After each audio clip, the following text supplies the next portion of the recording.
ये बात आप जरूर स्वीकार करें कि सोते समय आपको बहुत सावधान रहना है।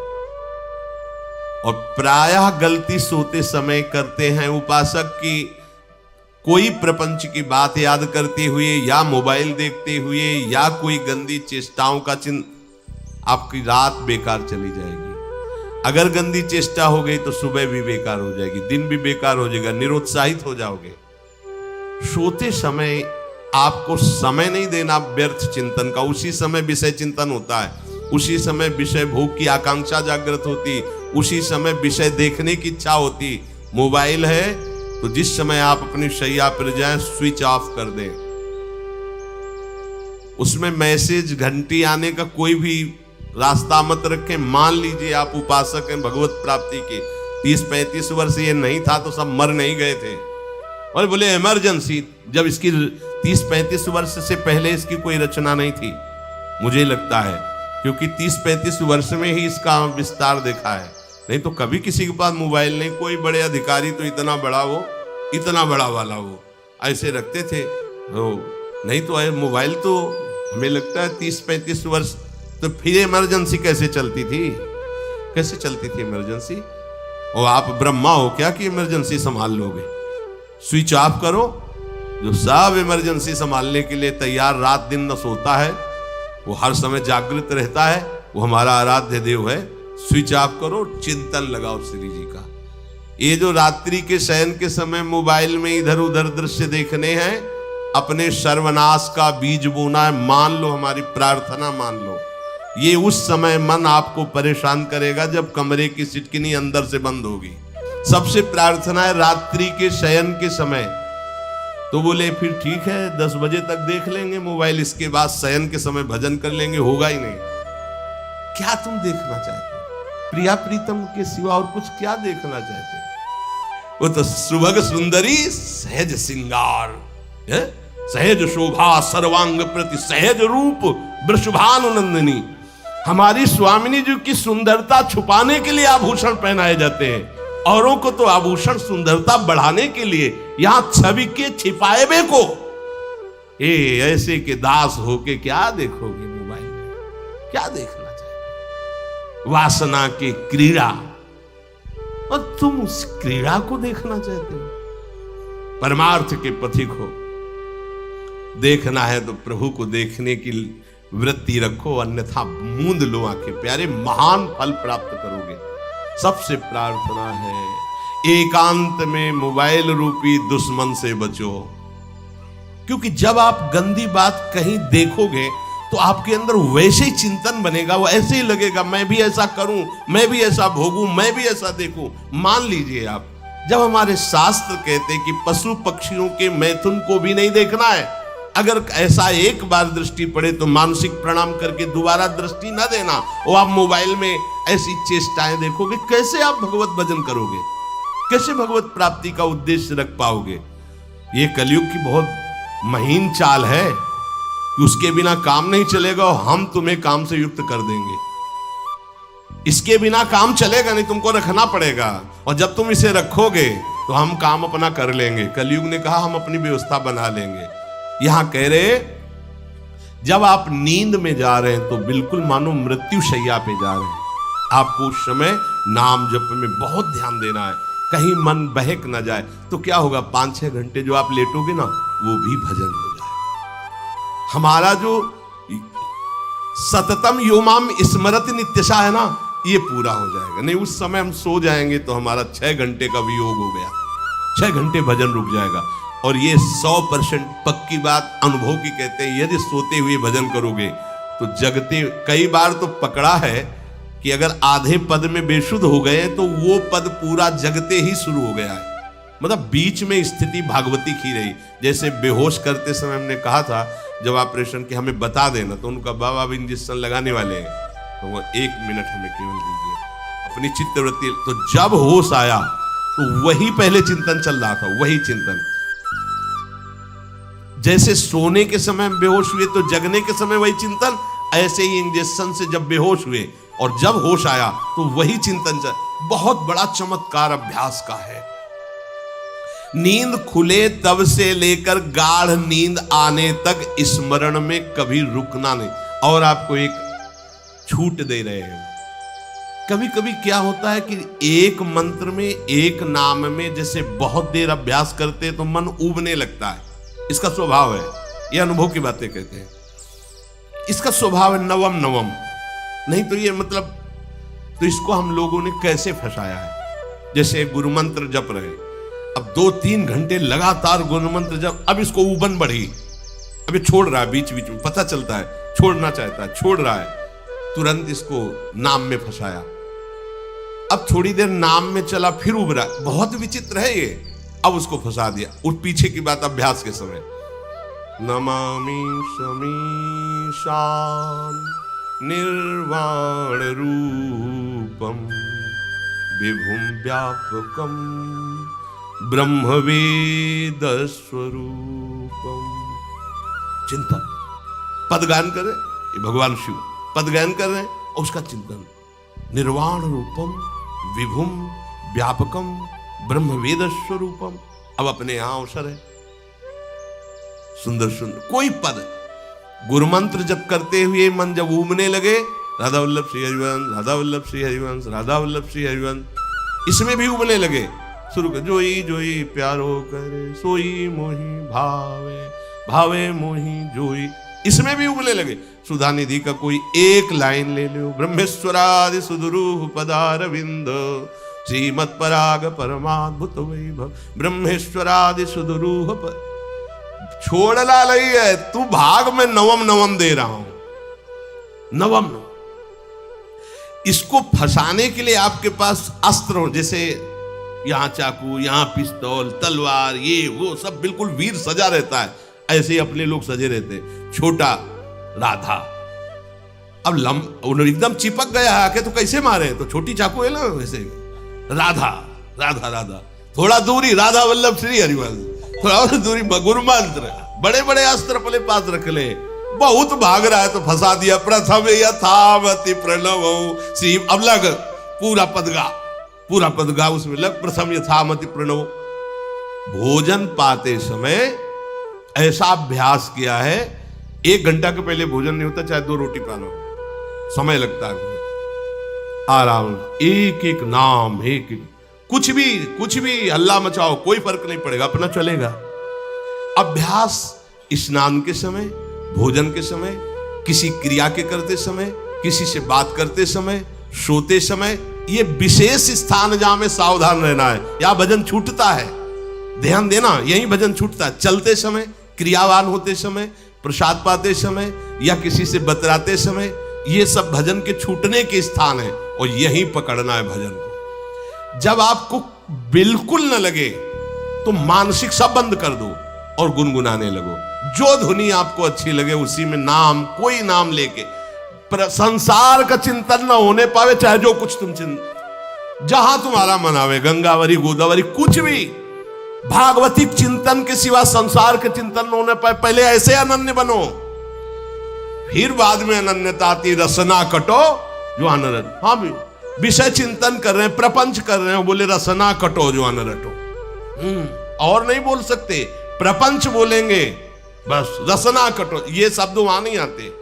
पहले हम आपको छूट देते, भक्त चरित्र, भगवान की चरित्र, नाम, कीर्तन, मंत्र, जो भी चाहो, संसार का चिंतन मत होने देना, पहले ये पकड़ो, फिर आगे चल करके जब पवित्र हृदय होगा तब ये निष्ठा आती, रसना कटो जो अन रटो, निरखियन फुटो नयन।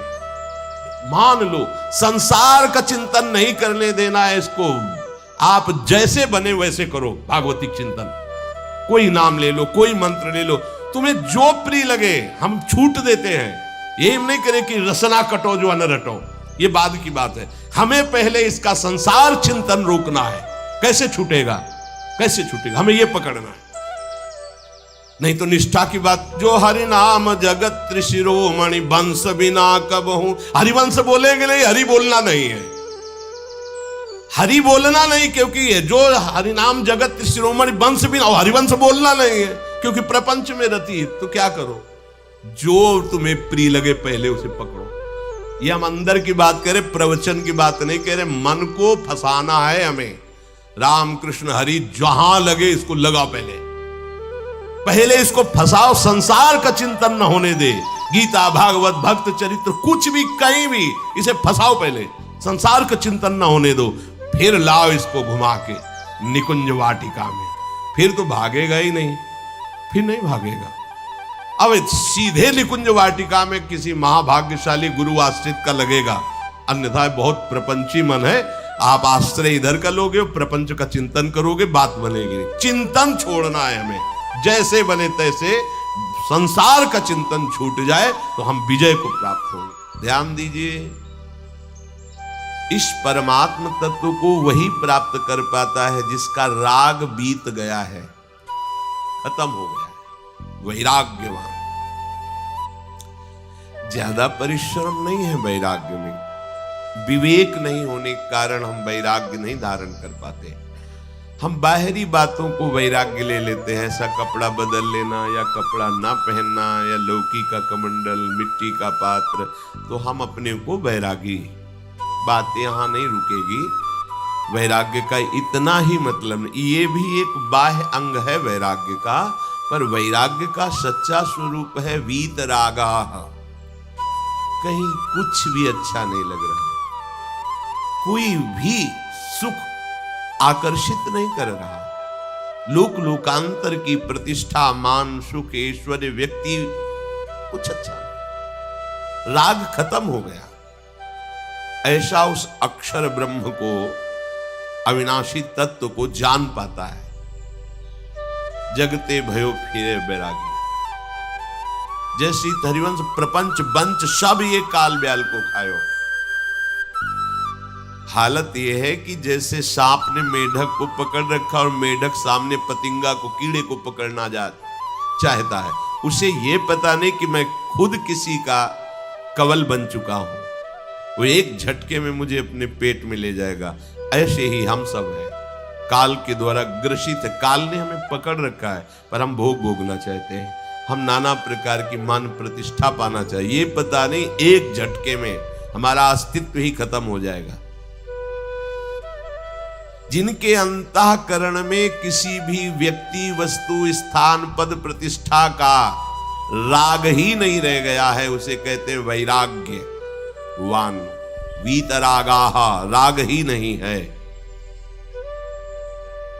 जिनका अंतःकरण निष्पाप निर्मल हो चुका है, जिनके हृदय में केवल भगवत प्राप्ति की उत्कट लालसा जागृत हो गई है,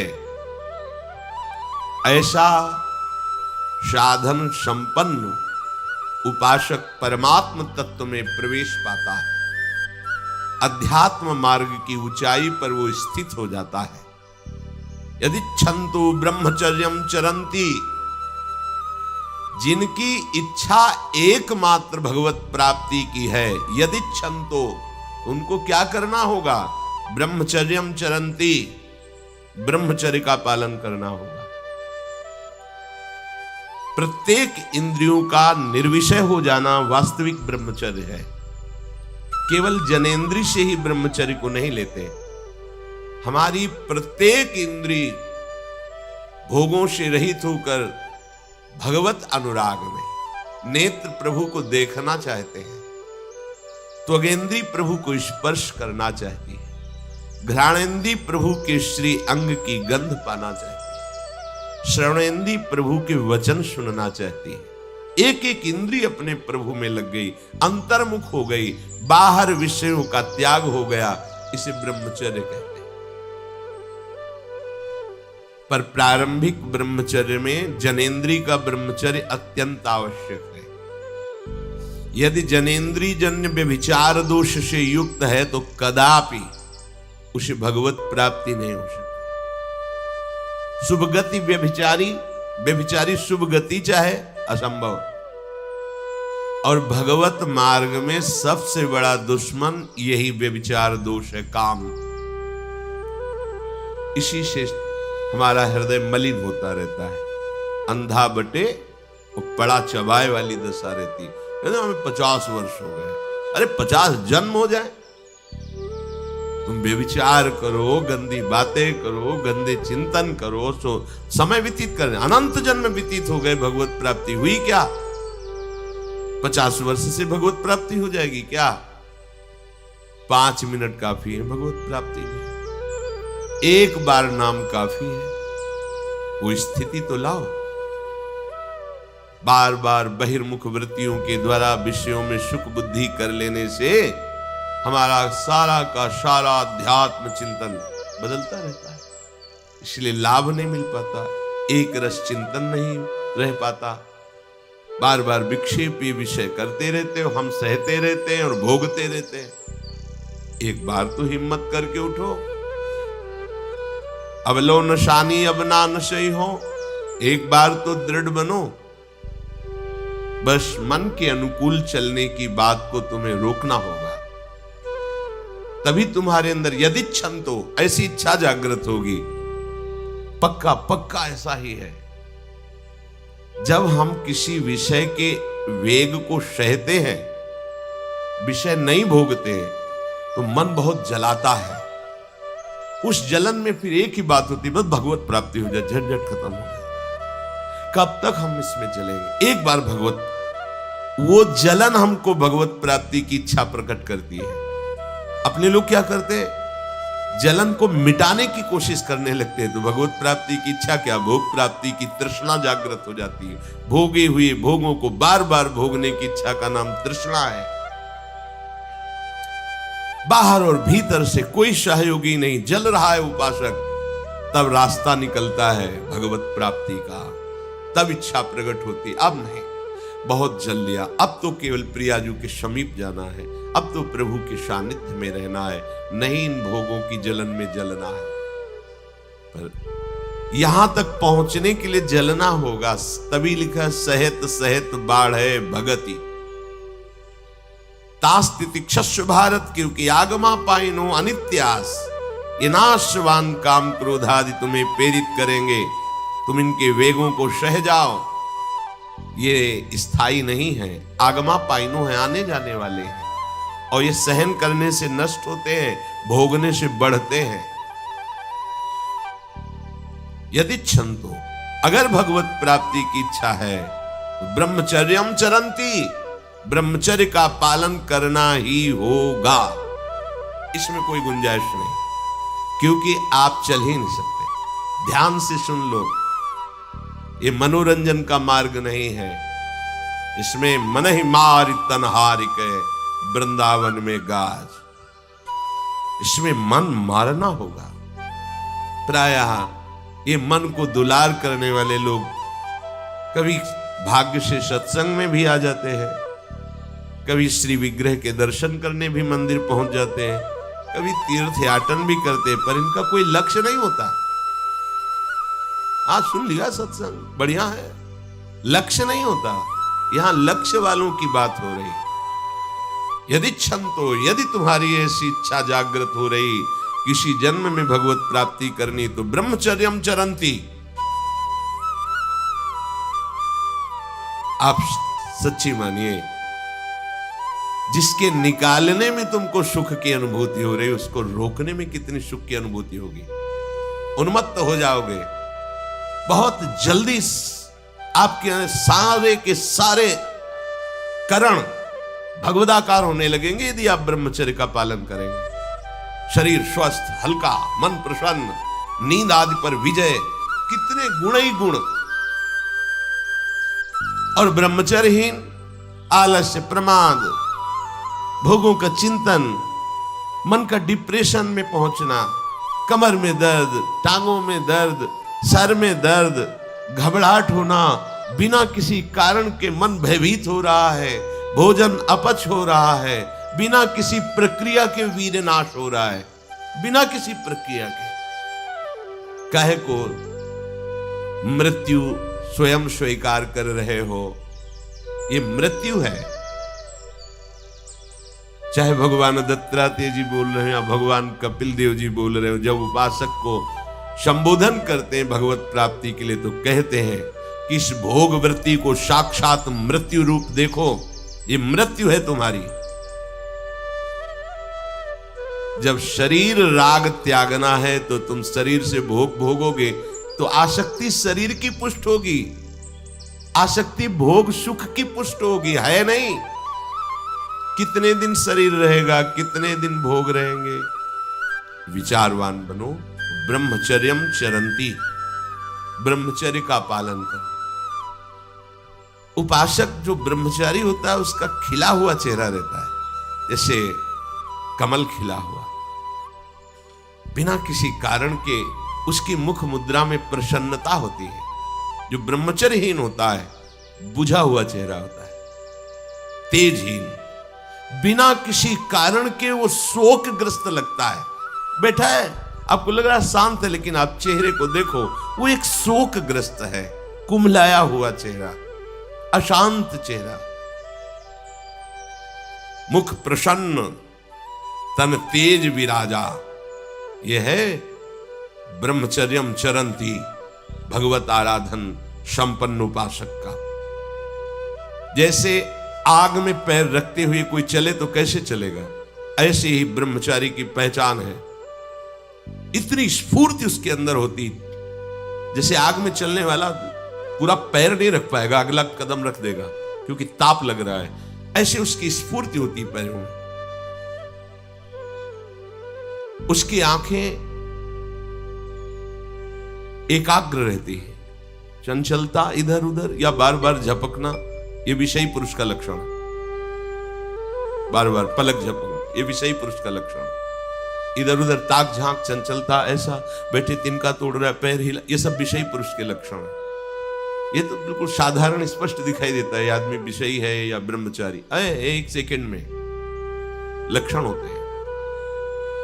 आपको जब भगवत मार्ग का अवसर मिला है तो गृहस्थ हो, संतान हो गई, ब्रह्मचर्य से रहो। नहीं चाहिए संतान तो भ्रूण हत्या, गर्भ हत्या जैसे महापाप करने की क्या जरूरत है। उसी वीर से संतान उत्पन्न होती है जिसको आप नष्ट कर रहे हो, जिसको आप ऐसे पानी में बहा रहे हो, व्यर्थ फेंक रहे हो, तो उसको भ्रूण हत्या का पाप लग रहा है, तो तुमको पुण्य लग रहा है, वीरपात कर रहे हो तुम।